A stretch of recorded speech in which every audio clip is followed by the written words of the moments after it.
Welcome to this video about mechanical installation of the Danfoss EKE 100 superheat controllers and valve drivers.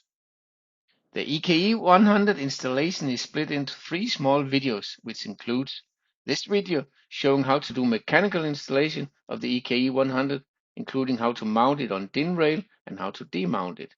A second video showing how to do electrical installation of the EKE 100, including terminal overview and cabling guidelines.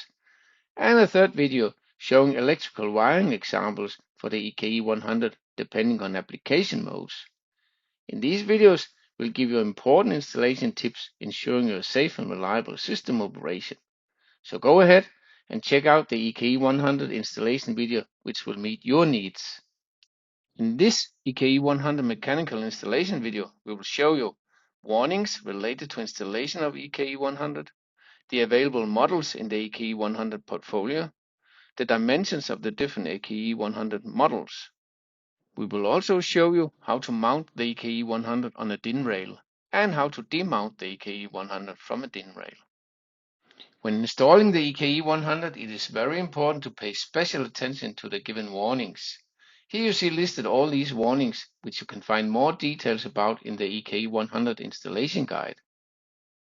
The EKE 100 portfolio consists of 6 models, which are EKE 100 with IP00 rating for 1 or 2 bipolar expansion valve control, as seen here.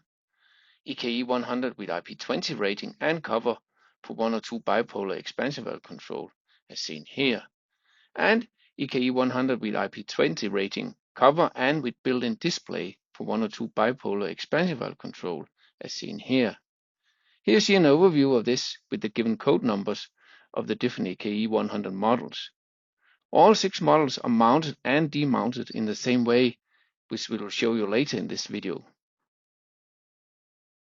Here you see specified the EKE 100 dimensions for the different available models so that you can ensure sufficient space for installing a given EKE 100 model according to your needs. As seen, only the depth of the models varies since the width and length are the same for all models. Please note that the specified length is excluding connectors and wiring at the bottom of the EKE 100 board. Therefore, you need to add this to the total length of the EKE 100 when planning cabinet sizing for the EKE 100. The EKE 100 can be mounted onto a 35mm DIN rail in the following way. Place the EKE 100 against the DIN rail. Insert a screwdriver in the stirrup, which is located at the bottom of the EKE 100 board. Tilt the screwdriver to pull the stirrup downwards and carefully press and click the EKE 100 onto the DIN rail. This procedure is shown in the following sequence. The EKE 100 can be demounted from the DIN rail in the following way. If mounted, remove the male connector from EKE 100. Insert a screwdriver in the stirrup, which is located at the bottom of the EKE 100 board. Tilt the screwdriver to pull the stirrup downwards to release EKE 100 from the DIN rail. Carefully remove EKE 100 from the DIN rail. This procedure is shown in the following sequence. You can find more information in the EKE 100 installation guide, which is delivered with the EKE 100 and also available on danfoss.com. You have now completed the mechanical installation video for the EKE 100 superheat controllers and valve drivers. So now you know where to find the warnings related to EKE 100 installation. You know the available models in the EKE 100 portfolio. You know the dimensions for the different EKE 100 models.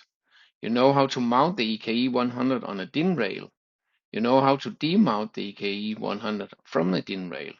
And you know where to find more information about the EKE 100 mechanical installation. All this ensuring a correct and safe system operation. Please check out the other online videos about EKE 100 installation. Have a look at the other online learnings about the Danfoss EKE 100 superheat controllers and valve drivers. Thanks for watching.